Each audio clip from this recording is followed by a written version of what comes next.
ጤና ይስጥልን አቶ ፋሲል።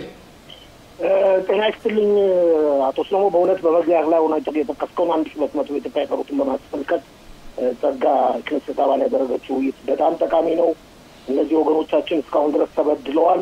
እንግዲህ በቅርቡ መፍትሄ እንደሚፈልግላቸው ተስፋ አለን። ሌሎቹን የቀሩትን በማስመልከት አንተም ገልጸዋል። ያን ደግሞ ጣቢያችን በኢትዮጵያ የቀሩትን ወገኖቻችን ምን ጊዜም ከማሰብ ወደ ኋላ ከማለት ምን ጊዜም ወደ ኋላ ሳይል ከማሰብ እና ከማስታወስ አይዘነጋም። ሁልጊዜ ያስታውሳቸዋል፣ ይቀጥላሉ። አቶ ፋሲል እኛ ሁሌም የምንለው ነገር አለ። ኢትዮጵያ የቀሩት ወገኖቻችን 1200 ብቻ አይደሉም፣ ብዙዎች አሉ፣ በተለያዩ ቦታዎች አሉ። አጀንዳ ተይዞ ጉዳዩ መሰራት አለበት፣ እየተሰራበት ነው። መገፋፋት ያስፈልጋል ማለት ነው። አሁን ወደ ወቅታዊ ጉዳዮች ልንሄድ ነው። በነገራችን ላይ አቶ ተስፋዬ ቢሻውም አብሮናል። ጤና ይስጥልኝ አቶ ተስፋዬ። ጤና ይስጥልኝ አቶ ሰለሞ። ጤና ይስጥልኝ ጋዜጠኛ ፋሲል ለገሰ። አዎ ከቃለ መጠየቁ አብረን ተሳተፋለህ። አቶ ፋሲል እስቲ ዛሬ አንተ የህግ ባለሙያ አይደለህም፣ በርግጥ ግን ዜናውን እየተከታተልከውና ዛሬ ከፍተኛ ፍርድ ቤቱ ሲዋየው የዋለው ሁኔታ አለ። በተለይችን የመንግስት ወይም የወታደር ህግ አማካሪ በተመለከተ የሷን የምርመራ ጉዳይ ማን ይየው እንዴት ይያይ የሚለው ከፍተኛ ፍርድ ቤቱ ደርሶ 3 ዳኞች ሲከታተሉት ውለዋልና በጣም የሚገርም ውይይት ነው። አንተ እንዴት አየው? በጣም የሚገርም ነው። ግን አንድ ነገር ለመጠቆም ፈልግ ከዛ ፊት ማለትም ዛሬ ጠዋትም ትላንትም የተለያዩ የህግ ተንታኞች ያሉትን አመለካከት ይመስለኛል ከፍተኛው ፍርድ ቤት ማንጸባረቅ ላይ የሚገኘው። ከፍተኛው ፍርድ ቤት ተታረቁ ነው የሚለው፣ አስታራቂ ሀሳብ ፈልጉ ነው የሚለው። እንግዲህ አስታራቂ ሀሳብ ፈልጉ ማለት የህግና ፍትህ ሚኒስትር የሾሙትን የወጣ አውራጃ ፍርድ ቤት ዳኛ ካሉ ምንም እንኳን የአውራጃ ፍርድ ቤት ዳኛ ቢሆኑም ስራቸው ዳኛዎችን መቆጣጠር ስለሆነ በዚህ ጉዳይ ላይ መሾም መብት የላቸውም የሚል አቋም ከፍተኛው ፍርድ ቤት ሳይወስድ እንዳልቀረ ግልጽ ነው። በአንጻሩ ደግሞ የመንግስት ህግ አማካሪዋን ጣልቃ መግባት እንደሌለባት እና እሷም ተሳትቶን እሷም የምታዛቸውን ጣልቃ መግባት እንደሌለባቸው ከፍተኛው ፍርድ ቤቱ የጠቆሙ ነው። ስለዚህ አስታራቂ ሀሳብ ፈልጉ የሚል አመለካከት ተሰንዝሯል። አቶ ፋሲል ከዚህ ላይ አሁን እኔም እንዳየሁት ከሆነ ኩላ የሚባለው ዳኛ በሚሾምበት ጊዜ እዛ ህግ አለ፣ ደንብ አለ። ማለትም ያሬቭ ለቪን ይሄን ያወቁ ለምን ይሾማቸዋል ማለት ቆይ ለምን ያወቁ ማለት ነው። እኒ ሰውዬ በእንደዚህ አይነት ጉዳይ መግባት ጣልቃ መግባት እንደማይችሉ ህጉ ይከለክላቸዋል። ህጉ ይከለክላቸውን ያወቁ ለምን እሳቸው መረጧቸው? ከመጀመሪያው በእሳቸው አመለካከት ሲበርቱ ይችላል የሚል አመለካከት ነው ያላቸው ዳኞቹ ናቸው። አቶ ሰለሞ ዳኞቹ ህጉ አይፈቅድም ነው የሚሉ። የከፍተኛው የህግና ፍትህ ሚኒስትሩ ደግሞ ጉዳዩን አጣርቼ መብት እንዳላቸው አረጋግጬ ነው የሾምኳቸው ነው የሚሉ። እንግዲህ አሁን ዋናው ጥያቄ አቶ ሰለሞ የከፍተኛው ፍርድ ቤትም ሆነ የህግና ፍትህ ሚኒስትሩ ይስማሙበታል የሚባለው ነጥብ አሁንም የህግ ሚኒስትሩ የመሾም መብት አላቸው ወይ የላቸውም? ይህ ጉዳይ አልተነሳም። አሁን የመሾም መብት መኖሩ አለመኖሩ አልተነሳም በፍጹም። አንዴ ግን ህጉም ይለዋል። ለምሳሌ ከምርመራ አቶ ፋሲል ከምርመራ ጉዳይ ብዙ ጊዜ ሚኒስትሮች ጣልቃ መግባት አይችሉም። ግልጽ ነው። ግን ይሄ አልተነሳም። አሁን ጥያቄው አሁን ዛሬ ብዙ ትኩረት አልተደረገበት ጥያቄው አሁን አንተ ያልከው በባል ትክክል ነው። በፖለቲካ ጉዳይ መግባት የለባቸውም የሚለው ጉዳይ ግን የፖለቲካ ጉዳይ አይደለም።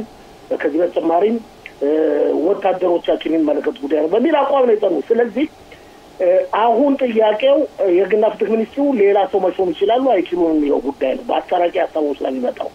ይህ ካልሆነ ግን የህግና ፍትህ ሚኒስትሩ የማይሾሙ ከሆነ ማን ነው ሌላ መርማሪ የሚሾሙ የሚለው ጥያቄ ከፍተኛ ጥያቄ ነው። ስለዚህ የማይሾሙ ከሆነ የህግና ፍትህ ሚኒስትሩ ተሸንፈዋል ማለት ነው። የህግና ፍትህ ሚኒስትሩ የመሾም መብት ካላቸው ሌላ መርማሪ መሾም የሚችሉ ከሆነ ደግሞ የህግና ፍትህ አማካሪዎች ተሸንፈዋል ማለት ነው። ስለዚህ አቶ ፋሲል ነገሮችን ለተመልካቾቻችን ለማብራራት ሲባል መርማሪ ሾም አይሾም ሳይሆን መርማሪ ፖሊስ ነው። ቆይ ፖሊስ ነው መርማሪው። ግን ፖሊስ የሚመረምረውን መመሪያ የሚሰጣቸው አካል ማን ነው የሚለው ጥያቄ ነው እንጂ መርማሪው እኮ ፖሊስ ነው። ፖሊስ ይመረምራል ግን የመጨረሻው ውሳኔ ለፍርድ መቅረብ አለበት መቅረብ የለበት የሚለውን የሚወስነው የህግ ባለሙያ ነው አዎ እንደዛ ነው የህግ ባለሙያ ማን የሚለው ጥያቄ ነው በከፍተኛ ሁኔታ የሚያከራክረው እስካሁን ድረስ የመንግስት የህግ አማካሪ ምንጭ ኦኬ እኔ ችግር አለብሽ ከተባልኩ የዋናው አቃቤ ህግ ምርመራውን ይከታተሉ ብሎ ነበር ግን ዋናው አቃቤ ህግ ምክትላቸው በዚህ ጉዳይ ላይ ጣልቃ ገብቶ ነበር የዋናው አቃቤ ህግ የህግና ፍትህ አማካሪዋ ስር የሚሰሩ ናቸው ስለዚህ መንግስት በሚኒስትር የህግና ፍትህ ሚኒስትር ያሪፍ ለይን አማካኝነት ይህን ሀሳብ ይቃወማል ምን አይነት አስታራቂ ሀሳብ እንደሚገኝ አቶ ሰሎሞ እግዚአብሔር ይወቅ ግን አንድ አረፍተ ነገር ያየሁት ነበር ከዛ ላይ አንዱ አቤቱታ አቅራቢው የህግ አማካሪዋ ሚያራ ተጠርጣሪ ናት እና እሷ ጣልቃ ልትገባበት አትችልም በሚባልበት ጊዜ የዳኛይቱ ቪርነር የምትባለው በጭራሽ እንደዚህ የሚባል ነገር እዚህ መነገር የለበትም አይደለችም ብላለች አቶ ሰሎሞ አሁን በፍርድ ላይ አሁን በሚደረገው ውይይት ላይ ተጠርጣሪ አይደለችም ነገ ተጠርጣሪ ልትሆን ትችላለች ማን ያውቃል አሁን ባለው ሁኔታ እንደዚህ ብላ ትናገር ብላለች ዳኛዋ ግን ነገ ፖሊስ ተጠርጣሪ ናት ሊላት ይችላል ማን ያውቃል እስካሁን ድረስ አልተመረመረችም በዝም በምስክርነት ቃል በመስጠቱ ደረጃ ቢሆን ኦኬ አቶ ተስፋዬ ለአቶ ፋሲል ጥያቄ ካለ ጤና ይስጥልኝ በድጋሚ ፋሲል እንግዲህ የኔ ጥያቄ ትንሽ አሁን ከተወያየነው አረስት ለየት የሚለው ምንድነው ከጊዜ አንፃር እንግዲህ የተለየ አሜሪካ ጦር ኃይሏን በመካከለኛ ምስራቅ እያስፋፋች እየሄደች ነው ከሰሞኑ በሱሪያና አሁን ደግሞ አዳዲስ መረጃዎች የሚወጡት በጋዛ ሰርጥ አካባቢ ከፍተኛ ያለው ቁጥራቸው የበዛ ጦር ለማሰማራት እየተዘጋጀች ነው ይሄም እቅዱ እየወጣ ነው ይሄ ለእስራኤል ምንድን አይነት ጥቅምና ጉዳት ይኖረዋል በተሳስባለ ፋሲል በእኔ አመለካከት የረጅም ጊዜና የአጭር ጊዜ ጥቅም ማየት አለብን በአጭር ጊዜ ስንመለከት አሜሪካ የምትወስደው እርምጃ በእስራኤል ላይ የበላይነት ማለት አሜሪካ በእስራኤል ላይ የበላይነቷን እያሳየች አልፎ እየተቆጣጠረች ነው የሚል ስም ነሳውን ስም ሊያወጣባት ችሏል ግን አቶ ተስፋዬ የረጅም ርቀቱን ስንመለከት እርግጥ ትራምፕ ከእንግዲህ ወዲያ በስልጣን ዘመናቸው የሚቆዩ 3 ዓመት ነው ትራምፕ የሚያስሙት ረጅም ርቀት ነው መካከለኛው ምስራቅ መለወጥ ይፈልጋሉ ከህንድ ጀምሮ በጋዛ ሰርጥ በኩል ወደ አውሮፓ ንግዶች እንዲስፋፉ ይፈልጋሉ ቻይናን ማዳከም ይፈልጋሉ እቅዳቸው የረጅም ጊዜ እቅዳቸው ሀያል ከሆነችው ቻይና ጋር ግብ መግጠም ነው ቻይናን ማዳከም ሰሜን ኮሪያን ማዳከም ሩሲያን ማዳከም ይፈልጋሉ ለዚህ ነው ለምሳሌ ከእስራኤል ጋር በቂ እና ትክክለኛ የሰላም ስምምነት ያላቸውን ካዛክስታንና አዘርባይጃንን የአብርሃም አኮርድ ወይም የአብርሃም ስምምነት ላይ ጨምረዋል እነዚህ ሀገሮች አስቀድመው ከእስራኤል ጋር ግንኙነት ነበራቸው ነገር ግን ከቻይና አጠገብ ያሉ ሀገሮች ናቸው በተለይም ከሩሲያ ጎረቤት የሆኑ ሀገሮች ሀብታም የሆኑ ማለትም በንጥረ ነገር ሀብታም የሆኑ ሀገሮች ናቸው ስለዚህ የረጅም ጊዜ ርቀት ፕሮግራሙን ወይ እቅዱን በምንመለከትበት ጊዜ ተስፋዬ የፕሬዚደንት ትራምፕ ዋና ዓላማ የአሜሪካን ገናናነት በዓለም ላይ ለማስፈን ነው ይኸው ትላንት ከፕሬዚደንት አሻራ ጋር ለመጀመሪያ ጊዜ በዋይት ሃውስ ፕሬዚደንት ትራምፕ ተገናኝተው ተወያይተዋል የክብር አቀባበል አድርገውላቸዋል በሶሪያም ውስጥ በደማስቆ አየር ማረፊያ አካባቢ አሜሪካ አነስተኛ የጦር ሰፈር እንደምትመሰረት ገልጸዋል ይኸው በክራስባት አካባቢ የጦር ሰፈር አላት በአዛም አካባቢ አዛን እንደገና መልሰው ለመገንባት ያወጡት ንግድ እውነቴን ነው የምለው ፕሬዚደንት ትራምፕ ፍጹም የረሱት መስሎ አይታይ አቶ ፋሲል ይህን ካነሳን አሁን በመጨረሻ የሚወጡት መረጃዎች በጋዜጣ እንደሚነገሩት ከሆነ የአርዶጋን የቱርኩ መሪ በብዙ ሺህ የሚቆጠሩ ወታደሮችን ወደ አዛ ለማስገባት እንደወሰነና እንደሚያስገባ ባንድ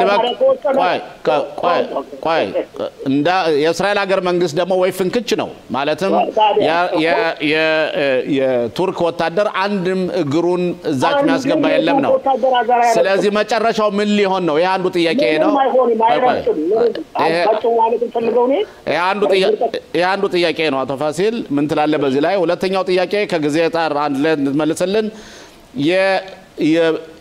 የዚህ ሰውዬ የሱሪያው ፕሬዝዳንት አሜሪካ ጋር መቅረቡ በጣም መቀራረቡ ከእስራኤል ጋር ያለውን ወዳጅነት ደግሞ ሊያቀራርበው ይችላል የመጨረሻው ጥያቄ ሶስተኛው ጥያቄ የሳውዲው ጋዜጣ ዛሬ ትልቁ ጋዜጣ ያወጣው አለ ለፋችሁም ደከማችሁም መጨረሻ ላይ ነገር አልሞ ከተረጋጋ በኋላ የፍልስጤም ርዕሰ አስተዳደር አዛን ያስተዳድራታን ውሳኔ አለ ይባላል። እነዚህ ሶስት ነገሮች እንዴት ናቸው? ከመጨረሻው ጀምር ሊያወራ ይችላል። ጠቅላይ ሚኒስትር ቢንያሚን ኔታንያሁ ከስልጣን ላይ ከለቀቁ ካልተመረጡ ሊሆን ይችላል። ጠቅላይ ሚኒስትር ቢንያሚን ኔታንያሁ እንደገና ከተመረጡና ካቢኔያቸው ሀገሪቱን ካስተዳደረ ይህ ሁኔታ የሚሆን መስሎ አይታየኝም። ሁለተኛ አርዶዋን መፎከር ይችላል፣ መናገር ይችላል፣ ማውራት ይችላል። እስራኤል እስካልደገፈች ድረስ አንድም ወታደር የአርዶዋን ወታደር አዛን ምድር መርገጥ አይችልም። አዛ በአራቱም ማዕዘን በእስራኤል የተከበበች ነች። አቶ ሽሎሞ ታውቃለህ አንተ። በአራቱም ማዕዘን በግብጽ ድንበር ብቻ ግብጽና እስራኤል ድንበር አላቸው እንጂ በዛ በኩል መግባት መውጣት ይቻላል እንጂ ያን አካባቢ የሆነ የእስራኤል ወታደሮች በፊት ለገልታ ያሰፍረዋል።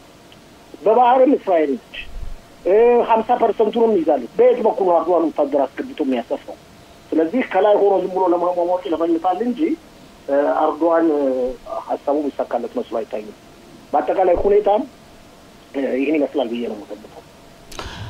አቶ ፋሲል አሁን መጨረሻ ላይ አንድ የቀረ አጀንዳ አለን። እሱን እንድታየው የምፈልገው እንዴት ነው ይህ 200 ሽብርተኞች በራፊያህ ውስጥ ያሉት የነሱን ጉዳይ በተመለከተ በአሜሪካ ጋዜጠኞች የእስራኤል ሀገር መንግስት እንደተስማማችና እነዚህ 200 ጋዜጠኞች ማለት በታጣቂዎች የጦር መሳሪያቸው ሽብርተኞች እነሱ ሳይገደሉ እንዲወጡና እስራኤል ይቅርታ እንደምታደርግላቸው የጦር መሳሪያቸው እንደሚፈቱ ነው። እስራኤል ደግሞ እንዲህ ያለ የሚባል ነገር የለም፣ እኛ የምንፈልገው መጀመሪያ የቀሩት 4 ተጠላፊዎቻችን ይምጡ ነው። መጨረሻው ምን ይሆናል? ትክክል ነው። መጨረሻ ላይ ያልከው መጀመሪያ ተጠላፊዎቻችን 4 ይምጡ። ከዛ በተረፈው እነዚህ 200 ከ150 የሚጠጉ ሽብርተኞች የሚገኙት መሬት ውስጥ ነው። እስራኤል ወታደሮች ከመሬቱ በላይ አሉ እና አሁን መውጣት አይችሉም። አሁን ይውጡና በነፃ ወደ አዛ ሄደው ከሌሎች ሽብርተኞች ጋር ይቀላቀሉ ወይም ከሀገር ወጥተው ይልቀቁ የሚለው ድርድር እየተካሄደ ነው። አሁን ግን መውጣትም አይችሉም። አንድ ወታደር ቢወጣ ይገደላል። የጦር ኃይሎች ኤታማዦር የተናገሩት አሉ። ራቁታቸው ወጥተው ወደ ስደት ተማኒ የእስር ቦታ መሄድ አለባቸው። ተማርከው ነው 200 ወታደሮች። ምንም አማራጭ የላቸው። አሁን ያላቸው ምግብና ውሃ ካለቀ ምንም አማራጭ የላቸው። ባጭሩ ስንመለከተው አሜሪካ በዚህ ጉዳይ ነገሩን ለማረጋጋት ከፍተኛ ጥረት እያደረገች ነው። ከትናንትና ወዲያ ጠቅላይ ሚኒስትሩ ያሉት አለ ለእስራኤል በሚጠቅመው ሁኔታ ውሳኔ ይወሰናል ብለዋል። ምንድነው ለእስራኤል የሚጠቅመው ሁኔታ ወደፊት የምናየው ነው። መጀመሪያ ግን አንተ እንዳልከው 4 ተጠላፊዎቻችን ይመለሱ ነው።